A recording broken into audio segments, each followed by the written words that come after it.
OK，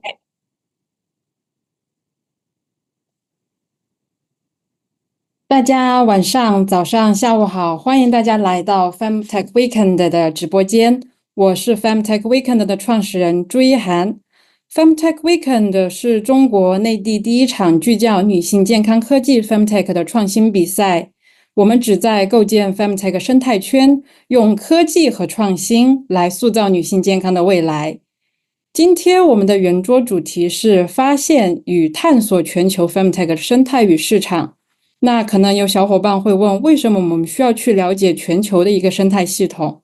那 Femtech Weekend 我们成立之初，我们的核心理念就是致力于为参赛者们提供国际化的视野与资源，通过与全球 Femtech 国家和地区的 Femtech 生态系统建立联系的网络，来帮助参赛者把握全球的行业动态。我们鼓励本次参赛者大家会超越中国市场，以实现更广泛的价值共创。今天我十分荣幸地邀请到了来自巴尔女性健康事业部的 Sandy 与我共同主持本场圆桌，以及我们来自国际 Femtech 生态系统、来自印度、法国、加拿大和南非的 Femtech 的先驱者与领导人，与我们共同探讨 Femtech 的生态系统和市场。那在我正式把舞台交给 Sandy 之前，我鼓励大家在直播间留言，我们会在最后预留10分钟的问答时间。Sandy， 我现在把舞台交给您。感谢一涵。各位线上的小伙伴们，大家好，我是来自巴尔女性健康事业部的Sandy吕。接下来的话，我可能就会直接jump到英文了。So very, very good morning, good afternoon, and good evening to everyone online. This is truly a global meeting. From my understanding, we have people from Canada, France, India, China, and also UK, because Ihan is based in the UK. Have I missed anyone else? And also, Pabi is from South Africa, correct? Yes, that is correct. First of all, it's a deep honor to meet you all, and also being the only guy on the panel as a guest speaker, it's a deep honor. And also the topic is also all about women, so I feel deeply honored to be co-chairing this event with Ihan. So let's perhaps start by introducing myself. So I was actually born in China, but I grew up in the UK, in London. Then I went to school in Edinburgh, Scotland. Since then, I started my job as a management consultant in London for a few years. Then moved back to China and joined biopharmaceutical, and moved into women's health very recently. So that is why I connected with Ihan through past events. So this is really a bit about myself. So perhaps let's move to all the other guest speakers. Maybe let's start with Pabi first. Ni hao, Femtech Weekend. I am Babi Moloi, all the way from South Africa, and I am the founder of Uteroo, a cycle tracking app. Let's move to Rachel next. Thank you, Pabi. Hello, everyone. Hello from Canada. Good morning. My name is Rachel Bartholomew. I am a cancer survivor and created my Femtech company, High IV Health, out of my cancer diagnosis. It's a medical device that works in the gynecology and pelvic health space. Through my work in High IV, I felt the need to connect the Canadian ecosystem into one room to support each other in Femtech, and created Femtech Canada. So we're 165 companies across Canada. And then I said, who's doing that for the globe? And created Femtech Across Borders. So we are now sitting at, I believe, 80 countries across the world, working together to get their Femtech initiatives off the ground and connect the global Femtech ecosystem. Thank you for having me. Thank you, Rachel. Next, move to Delphine next.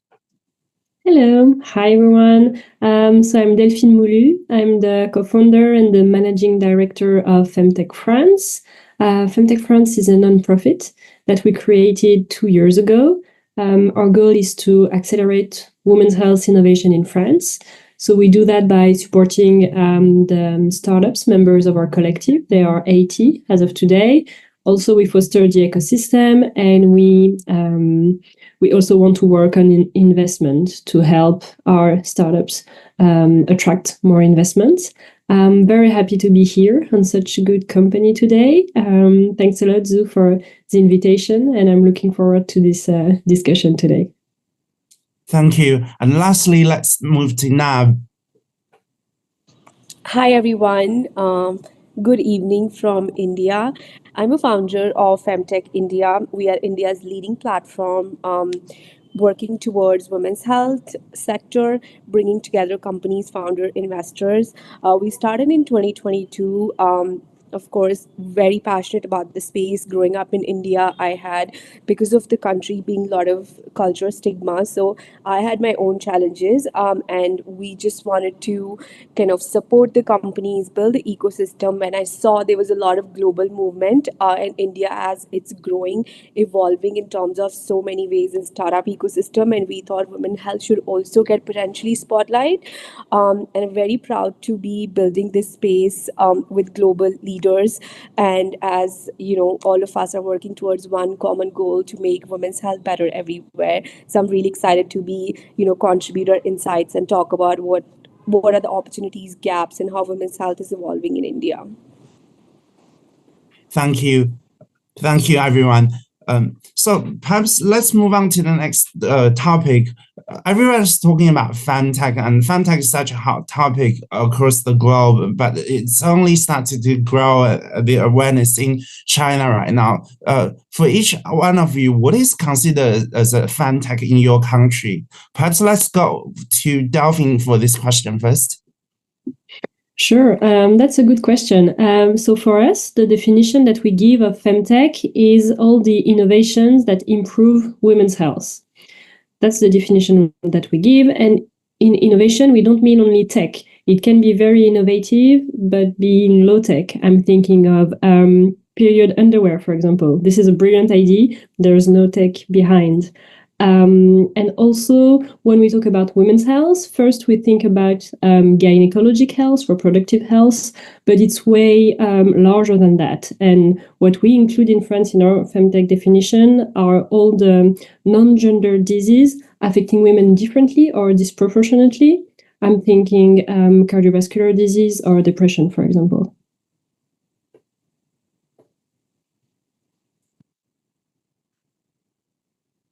Okay, thank you, Delphine. I think the connection is not ideal right now. Can you guys all hear me? Okay, great. Sorry. So maybe let's move on to Pabi for this question. Femtech in South Africa, I would say the entire African ecosystem. For us, it's about women's health, ranging from gynecology, psychology, it could be anything. But because Femtech or anything that has to do with women's health is so taboo, it is quite difficult to create any products or services. So we're still behind when it comes to other parts of the world, but we are getting there. We are catching up slowly, but surely. I mean, this is really quite a taboo topic area, especially in less developed countries and also male-dominated societies. I mean, Yes. For China, tons of people are not aware what what women are going through on a daily basis. I mean, before I moved on to women health, I have no idea, zero idea that the pain, the agony every day women has to go through, right? So I mean, this is something that is really, really important, not just supporting women's health, but also support women on a daily basis. So creating this awareness and also the technology, the app and the tools to support women, this is really, really important. So thank you. Let's move on to Rachel. Yeah, so I echo what everyone has said so far. Women's health is really the focus when it comes to Femtech in Canada, and how we even define it from a Femtech across borders. And I think, one of the reasons why Femtech Across Borders was created was to make sure that we had a consistent voice in such a new ecosystem. I mean, women's health is not new, but we wanted to create Femtech Across Borders to make sure we were all speaking the same language, disproportionately and differently affecting women, understanding that it's women's healthcare, understanding that Femtech doesn't need to be biotech and diagnostics and all of this deep tech related work. It can be, consumer packaged goods, but it can also be care delivery and services and other things that can impact women. And I think for us specifically in Canada, we also define women as women and those who identify as women. So, understanding that, there may be others who may not, have been born as a woman, and making sure that they're also included in the conversation in Canada. Great, thank you. Let's hear from Nav. Yeah, hi. I think for like everyone, the sector we are building, it's very women's health focused, but also different markets works in very different way. For us, like overall at Femtech India, my definition for Femtech has been overall, all the companies or products who are, of course, I completely resonate with Delphine where she said, where is the innovation for sure? It could be like period cups or period panty where there is no technology, but we do have access to quick commerce, which is trying to deliver and give access very quickly, right? So which is starting from women's health, from menstruation to menopause, which also comes as, for me, I feel reproductive health, fertility, menopause, all these things are aware, but where I see that is longevity, diabetes, miscarriages. There's so many topics has not been discussed and explored in broader way. So for us, like we worked with companies in life sciences, biotech. So for me, anyone, regardless of gender, whoever is building in women's health space and trying to solve innovative problems and trying to bring that access, that's what we define as a femtech, and that's how we have been working from the day one. So we, in our ecosystem, we have 90% of female founders, but we also have like 10% of a company started by men, which has been very successful when women were not entered the space. So they were actually paved the way for other people to kind of validate the market and prove the market. So that's how I looked at it, and that's how India is operating overall. I also strongly believe that when we're building in digital care, we cannot remove the access of larger healthcare providers which exist in offline spaces. So the collaboration and partnerships are very important to bring all the stakeholders together to really build and bring spotlight and even support companies so they can actually work on better growth, that why we're doing what we're doing overall. So my definition, as I said, like anything women's health is like quite a long, and there are so many different issues as well. So anyone who trying to build in that trying to build that innovation or technology or awareness or education from menstruation to menopause. Thank you, Nav. I mean, you've just mentioned some really, really important topics such as stakeholder management.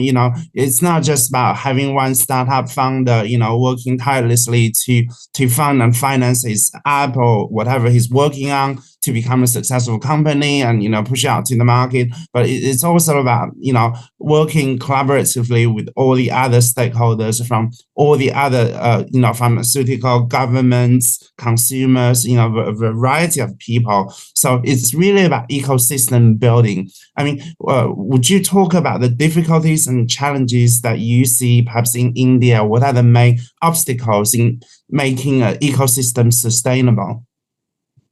Yeah, so I think the first challenge was, of course, the category was not recognized.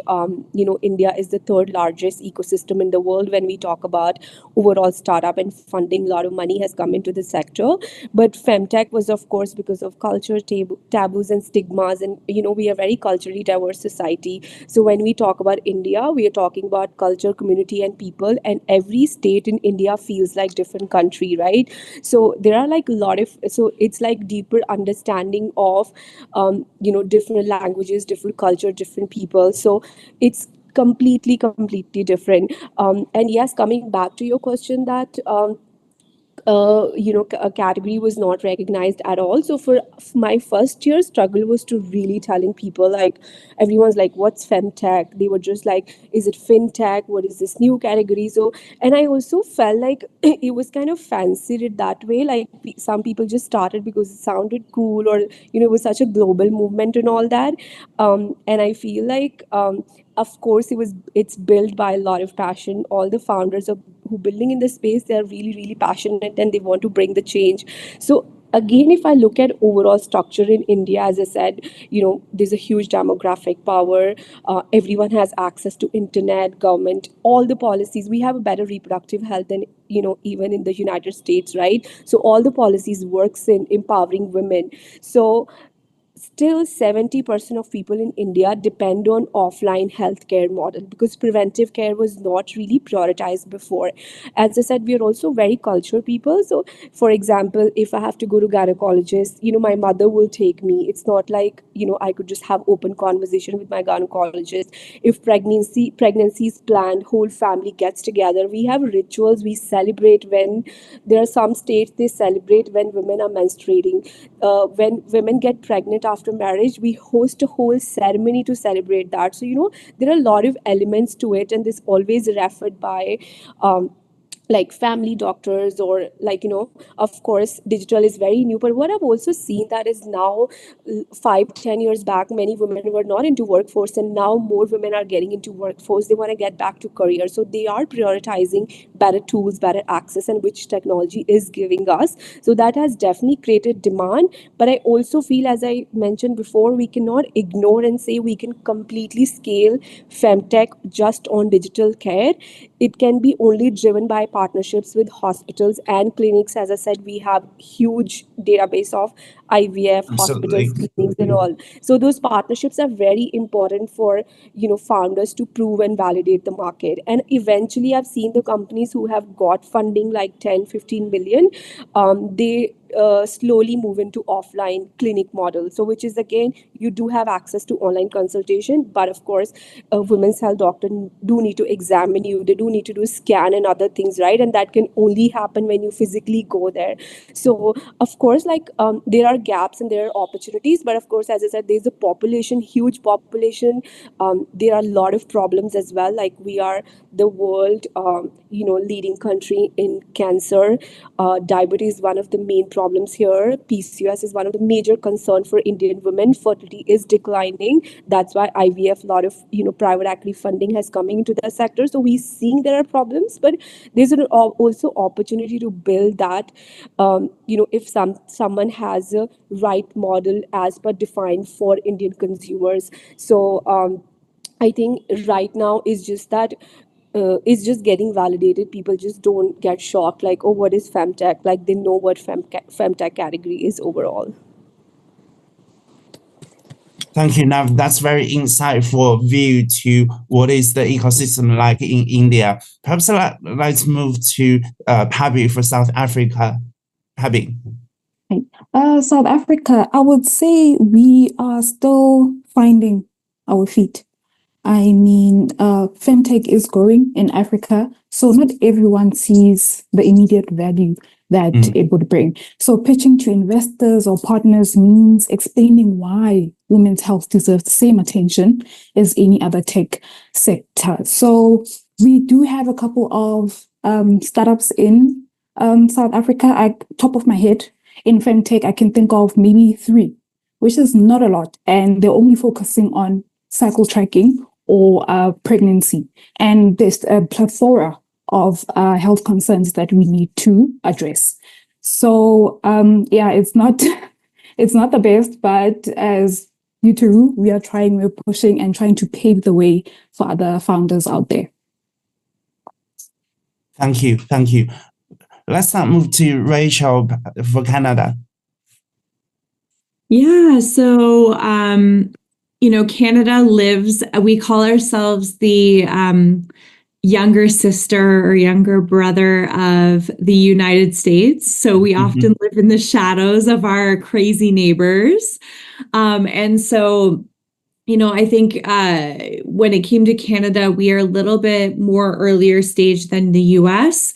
The US is obviously the largest femtech market that exists currently. And so, we pick up off of that. So the awareness of femtech had really started to already grow in Canada and investors getting interested. I think we always are just a couple steps behind. So a lot of our companies out of the 165 or so are a lot more earlier stage. We're just, started in the last year or two, but they're there and they're starting, which is really, really great. And I think, we have a role to play as Femtech Canada in that we really need to focus on helping the educational piece and helping bridge the access gap to femtech innovators, whether it's educating investors, whether it's getting corporate partners involved. We just brought on a great sponsorship with one of our local insurance companies in Canada. And, they came at it looking at how do we improve fertility. And when I dug in with them and realized most of their clientele is actually, later on in life and actually at the pinnacle of their wealth in their careers, realizing menopause is actually one of the largest, conditions that they're going to experience with their clientele. So, part of it is just opening those doors for communication. We have unique challenges in Canada. We've got 3 in particular. The first is we have something called maternal deserts or even women's health deserts. Because we are such a large country and there is a lot of space to cover and not a lot of doctors to cover that space. There often goes areas within the country geographically that just don't have access to doctors. So, how do we get care like maternal care to those women? Second is we have one of the most diverse populations on the planet. So many immigrants, but also our own Aboriginal people deal with different challenges and have different genetics. So how do we deliver culturally sensitive care to those patients in our country? And then finally, we still have highly stigmatized areas of healthcare, things like, gynecology, menopause, endometriosis, things that still go under the radar, go untalked about, sexual health, a number of these different categories that even our doctors don't address appropriately with patients because of the stigma that's wrapped around it. So we're making progress, but I think we're still not the most progressive as maybe France is in some of these cases. And I'll let Delphine speak to that. But, we really look at France as a leader in gynecology and pelvic health, versus Canada, who you'd think would be, but isn't necessarily. So those are our challenges. Thank you, Rachel. And finally, let's hear from Delphine for France. Thank you. Thank you, Rachel. I don't know if we're so good as you say, but yes, on pelvic floor, we have this particularity that in France, it's mandatory to have, it's not mandatory, but we can say it's mandatory and it's reimbursed to have pelvic floor training after pregnancy. So you are reimbursed to go to your doctor and have, I think, maybe 10 consultation to train your pelvic floor after giving birth. So this is quite good. And we do have a good healthcare system in France. I agree, but this makes it difficult for femtech founders to find their business model because it's not common to have a B2C healthcare product in France. So we saw a lot of Femtech startups starting with B2C business model, and they quickly shifted to a B2B or business to corporate for employee benefits, because they saw that this was not working. So I think maybe this is one of our particularity in France. In terms of development, when we started 2 years ago, the market was quite new, and we also had to do, as you said, Navneet and Rachel, a lot of education, talking about Femtech, explaining what it was. We were really creating this industry. So I feel now it's better. Kind of everyone know what Femtech is. We have 140 Femtech startup in France as of 2024. So we're quite good at creating Femtech startups, but then not so good at financing them. So this is another problem. And maybe in terms of disease or women's health challenges in France, I can mention probably two: cardiovascular disease. They are the first cause of death for women in France. So we want and we are looking for more innovation in this space. And also suicide is the first cause of maternal death. So postpartum depression. So we also really need to see more innovation there.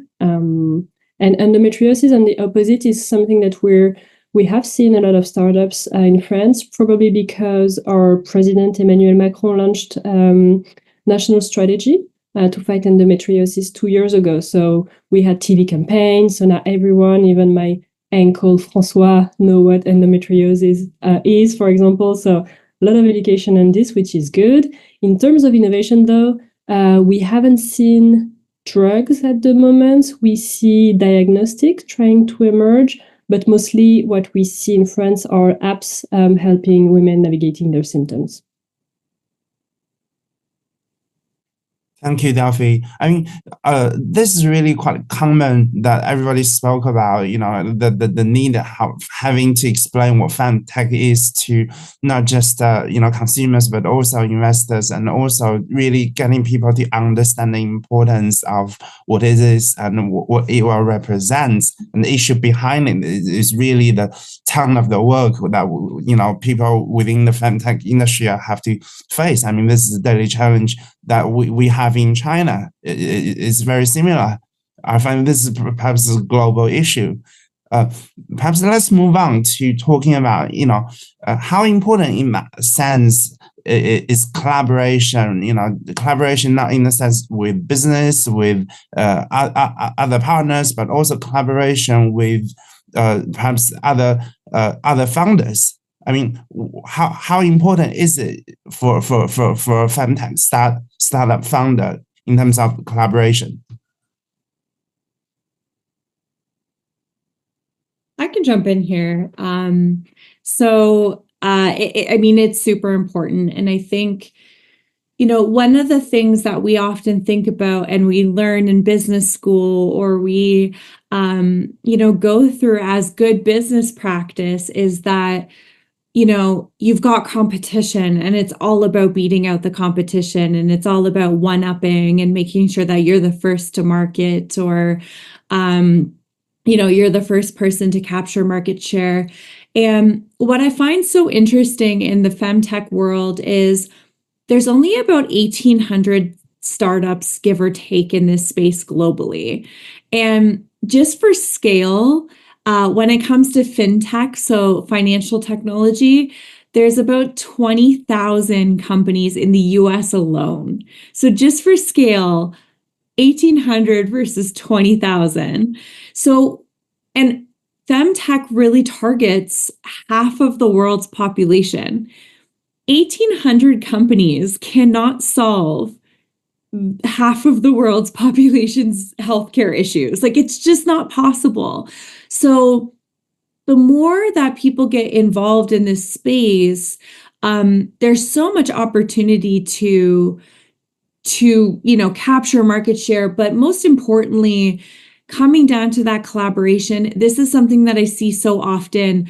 We all have competitors in our own spaces, but there's just not enough of us to solve everything for all of the patients in the world. So I love this community because we often collaborate versus compete. And I think that that's the biggest and the most brilliant piece of Femtech is we all know that we need each other to be able to solve these problems collectively, and have to be a collective voice. So, I know my competition well, we talk, we know what's going on with each other, we help each other out. And I think that's the beauty of this industry. And I hope it continues that way as it continues to grow. Thank you, Rachel. Thank you. Perhaps let's move this question directly to Nav. I mean, she had a lot of success with Flow. This is all across the news. I've only read this morning that, had a huge success with passing on projects. So perhaps let's hear from Nav. Yeah, I think it's a great question. I always believed in collaborations. That has been one of our key missions from day one. And that's why we call ourselves that we are ecosystem. So, when we're building an ecosystem, also creating opportunities for founders that how they can come, what are the opportunities they can get. So we actually really started, as I said, like while growing up, I had my own challenges in India. But when I started, the idea was not to just sit in conferences and talk about women's health, because I really wanted to go to deeper level of women's health in India, where women don't even have access, knowledge, and resources. And ever since I started, this actually was my dream, and I've been manifesting. I wanted to do this, but every founder I spoke to, either they had a funding challenges, or even that I've done quite a good work with the government sector, because I'm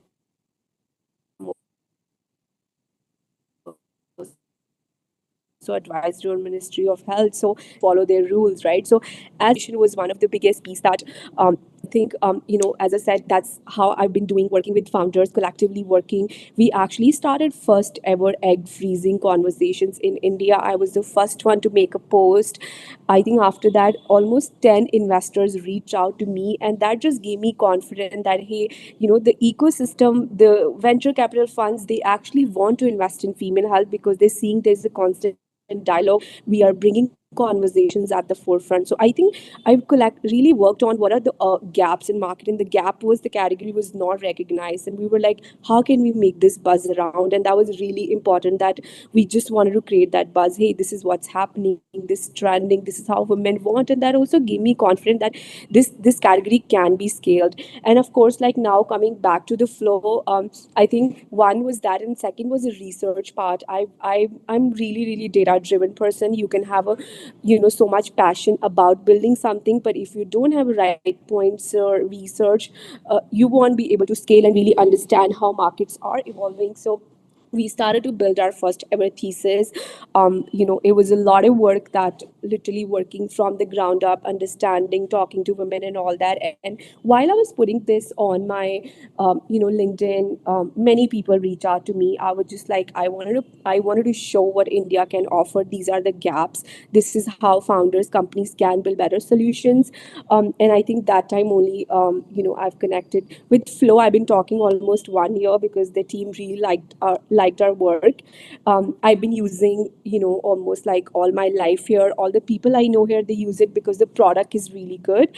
But I never knew this partnership would happen. That, of course, Pass On mission was just started that time. And I was like, this is something goes very close with our mission, what we're trying to do, giving access to women who are in smaller towns. And that's what they're doing with Pass On project. So when I actually met the team, and I was like, what, this is where I see, and I've been wanted to do ever since we started. So can we work on something bigger thing, that hey, this can also impact what you're trying to do, but equally impact that it goes with our mission and value, what I am trying to do. So I think that just really happened in terms of like, again,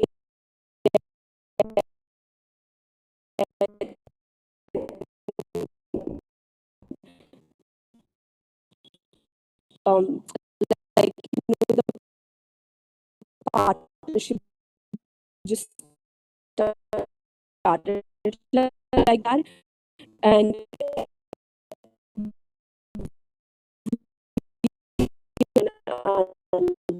this healthcare who don't have access to better healthcare resources, look at them, say, hey, you know what? I will drive this. Can we partner and do this? And that also kind of gives us that access to go on a larger scale, because I just can't keep on doing small scale events. We need to go large. To do that, I need to have fun. So, as I said, I'm always been, my mindset has always been that we want to grow. And that can only happen bringing startups, companies together, as I said. And I'm actually going to lead my first talk with 400 girls next week, and I'm super excited because these women have probably never heard about what period health is. They probably don't know how to track periods, and it's so empowering because like they're super excited, and their professor has been going back and forth. So I think I also feel partnerships has a lot of impact rather than just giving access. So I'm big believer of partnerships, that company can be from anywhere. How can we collectively come and work towards one mission? Because ultimate is that it's solving women's health problems. So it just doesn't matter. But if we also contribute to company success and growth, why not? Because that's what the ecosystems are all about, right? So tomorrow, if I go to pharma, I'm happy to work with them if something, comes along with us. I'm happy to work with any country if my government say, hey, Indian government say, bring in partnerships from global players to come in, and we will give funds and do that. I will also reach out to key players, all women who are doing in this space. So I think my mindset has always been, as Rachel said, we can't just do alone. All of us need to come together, and how can we find cross-border opportunities is very, very important, because every country has something else to offer. So this was also like really great moment for us. Even Flow is now a unicorn, so it goes. And after that, I have 4 more companies who want to partner with us. So I think it kind of proves that we found our way, that what actually working for us was not. And as I said, I am passionate what I want to do, but it's also equally excites me that we're actually doing better every day, right? So every partnership has a lot more impact. So highly encourage bringing partnerships, people together, regardless, whoever the gender, whoever is building, as long as you're working towards something great, with solving women's health problems. That's what I have always looked at. Thank you, Nav. I mean, congratulations, first of all, to landing the project for Pastor Yang from Flow. I mean, I hear a lot of passion from you, and also good luck with the, your next move with the 400 people education for women awareness. So let's move on to hearing from Delphine. Thank you. Yes, collaboration is super important, and that's what we try to do with the different members of our ecosystem. We are working, for example, with pharmaceutical companies. So some of them are partners of our nonprofit, Femtech France. So once a year we do a boot camp, so online training for 8 to 10 Femtech founders to give them the basics on what it is to create Femtech startups, and having those pharma companies sponsoring the bootcamp allow them to get to know the startups early on and probably create synergies and maybe partnerships in the end. We've also organized dinners between the pharma company and the startups that are relevant to them to make sure that they meet and to see if there are potential collaboration that came up.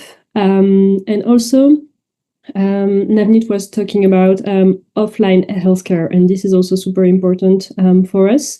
So we've signed a 3-year partnership with the biggest European hospital called APHP. They have a lot of different hospitals in France, and our goal is to encourage women's health innovation in the hospital and to allow the startups members of Femtech France to have an easier access to those public hospitals, so they can try and test their product there. They can meet not only the healthcare professionals, but also the patients to confirm their ideas, to really what's on the field and what are the needs. So these are some examples for me. Thank you. And finally, let's hear from Pabi. I'd like to echo what everyone said. I think everyone mentioned everything there is to mention about partnership and collaboration.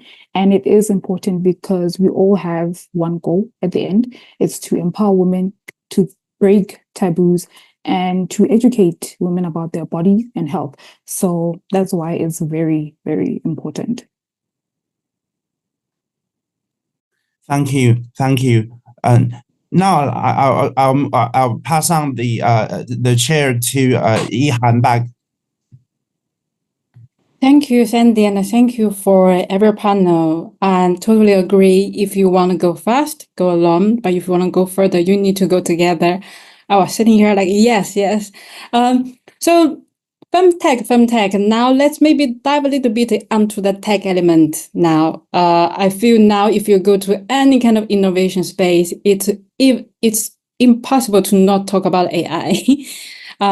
So Pabi, I want to direct to you, I think as a software developer, and I think as you develop Uteroo, the app yourself, what do you see the role of the AI and perhaps data analytics in the realm of the Femtech and how important it is? So perhaps what thing you see it and what concern maybe from the AI from tech space and in the women's health area? Okay, I feel the role of AI and data analytics in Femtech is to enable personalized, data-driven solutions that address the unique healthcare needs for women. For example, in menstrual cycle tracking, AI can analyze your patterns, your symptoms, predict ovulation and fertility windows, and also provide insights into potential health issues like irregular cycles, your PCOS, your endometriosis. But the challenge is navigating privacy. In an age where data security is important, ensuring that data is safe, especially user data, is safe while delivering meaningful insights is a balancing act. So yeah, trying to find the level ground between using all of this technology and also protecting the user's data and privacy. So yeah. Thank you. Okay, Rachel. So what's your opinion there? I see your raised hand. Yeah. This is a hot topic, especially since Canada just put a bunch of money towards AI. And I was actually able to speak with the government because with AI and the ability to run AI, you need to train a model, right? And I know for us, when we were creating our device, most of the data that we needed to even create our device didn't exist. And when you look at the layers of women's health that do not have appropriate data, from animal models to clinical trials to understanding, women with chronic conditions, like that data doesn't exist. So how do you train a model in AI and run ML on something that doesn't exist? So I think AI is great. I think it has tons of potential and capabilities, but I think we have to take a couple steps back, especially to include Femtech and women's health, to be able to say, how do we just get up to the 21st century in the data in women's health that can then go and train these models effectively without having bias layered into that data pretty substantially. So I think we got to pump the brakes and slow down a bit when it comes to the AI side of this. I guess that's kind of gone back to the collaboration we mentioned, right? We need to bring more diverse people in this space because I think, how can we break that bias? How can we bring more missing data elements in? And then that has to come through with a collaboration. Conscious of time, actually, we have a question from our audience. So one of I call Femtech Weekender, the participant of the competition, I think, so Julia is focused on the period part. So she's quite curious about if there are any free sanitary pad policy in schools, perhaps in Paris region, France, or in South Africa, or states in Canada. So that's her question. I will come to you first, Delphine. Is there any kind of a free sanitary pad policy?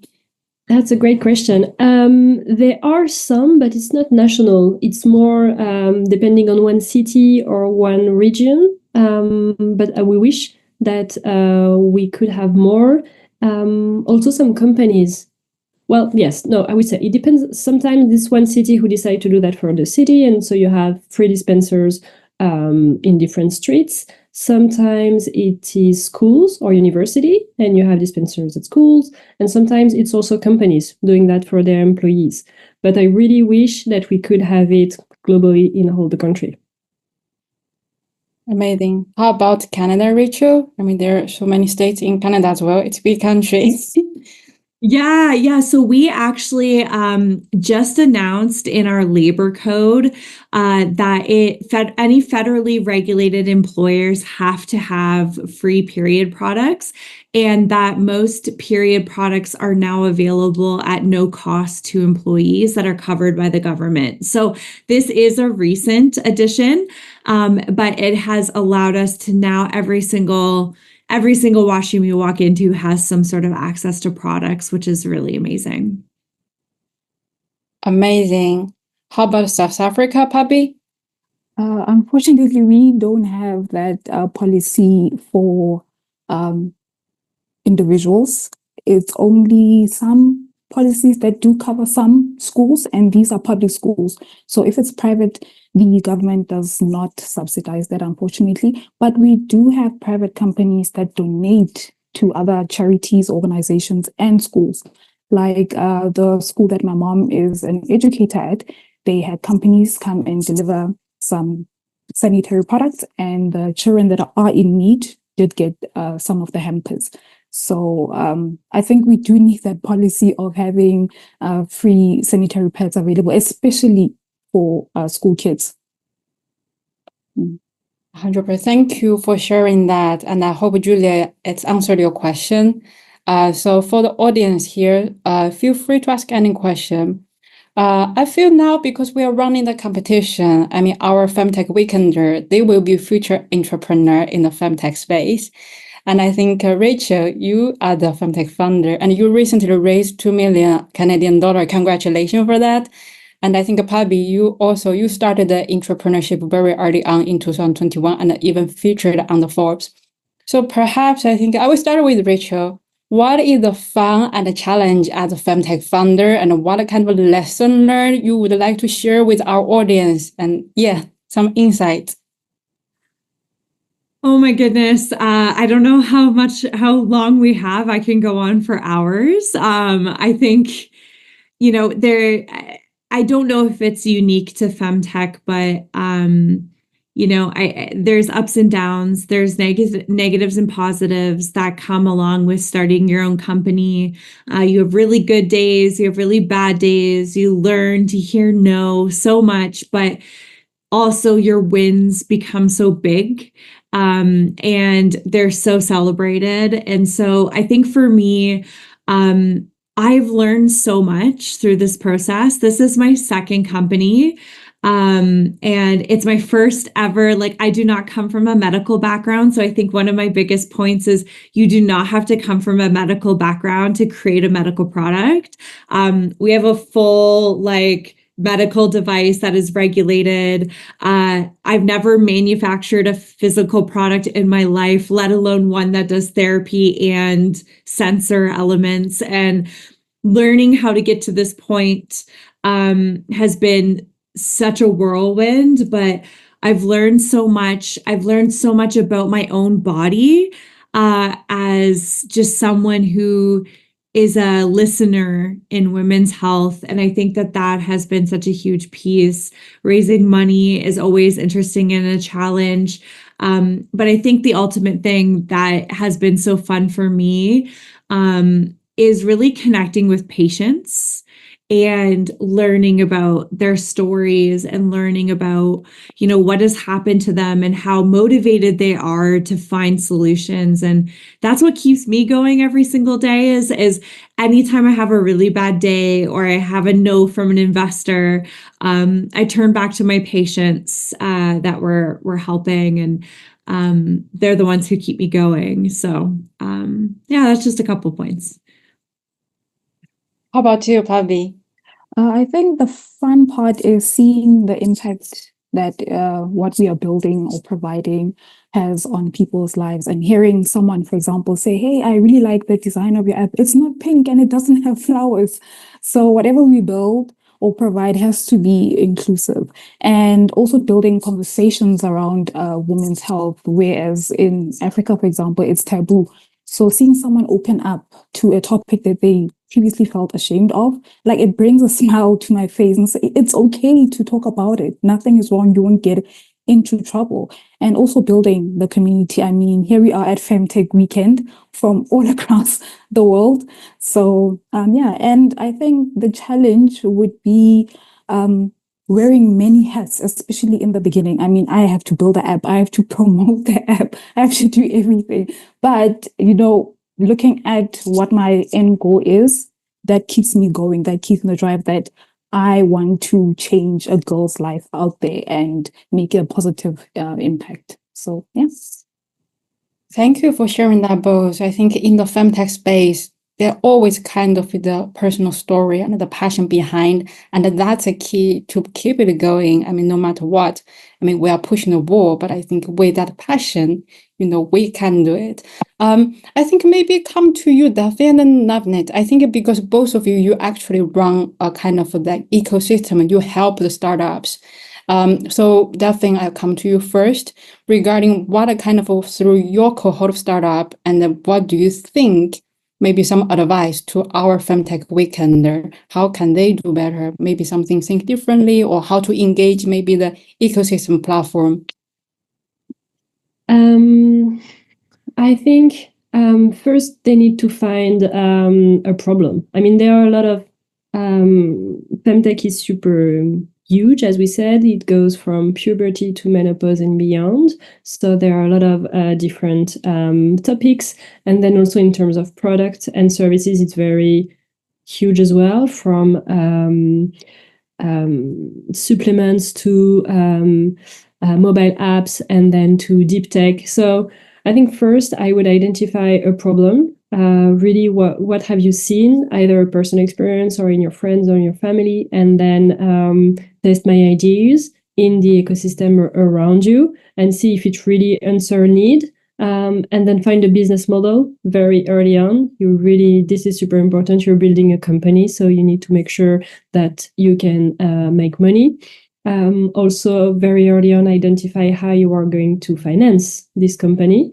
Do you want to raise money? Do you want to auto-finance it? Do you want to have it reimbursed, as it can be the case for us in France? This will have a huge impact on your roadmap and on the strategy that you'll take. And also super important, network, go out, take coffees, have lunch. You really need to meet the other femtech founders in your city, in your country. They have a lot to tell you about what they've done, what they've learned. So I would really encourage a lot of going out, go to events, really, and talk about your idea and your product and see if it resonates, or if I think that's important. Thank you for sharing that, Delphine. Nav, do you have anything else to add before I close the whole meeting? Yeah, I would just say, like, of course, I resonate with Delphine, whatever she said. The product market fit is really important, understanding your own market, the problem you're trying to solve. Also, building the support system around you, either could be your friends, family, founders who like equally believe in your mission, what you're trying to build. Nothing is possible if you don't have finance, backup. Of course, having that of funding or finding your resources, could be your investor partnerships, collaboration, or whatever. It's really important to have those resources to drive your mission forward. I would also say, don't hesitate to put your work out there. I think being a South Asian woman, we always, like, I have seen that, like, we're a little hesitant of talking about what we're building, why we're building. So I think it's okay, it doesn't have to be perfect. Just put your work out there, and there will be people who will reach out to you, who will see the value you're trying to bring in. So of course, reach out to even it will be either yes or no. And I always do that. I will just reach out to like my, these are the 20 people I want to work with, and I will send them email. I will reach out to through LinkedIn.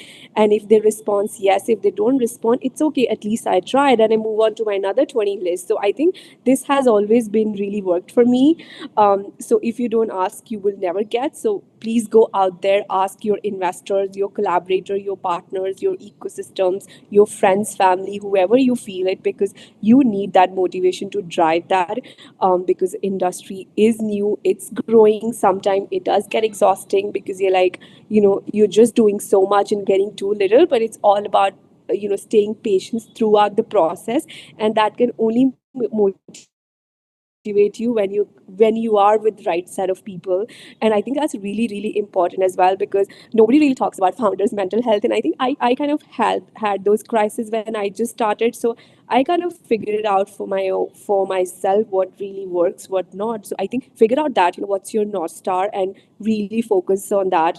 And as Pabi said, I completely agree. My dad told me when I started my first company, he said, always look at your target goal. And I completely agree. We always working toward one mission, and that's the target goal we are reaching, that I need to do that. And how I'm going to do it, we will just get there eventually.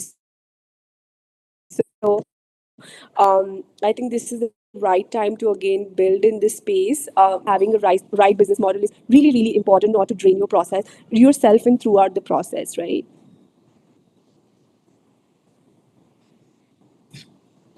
Yes. So Nav, I think I catch you a little bit like at the last bit.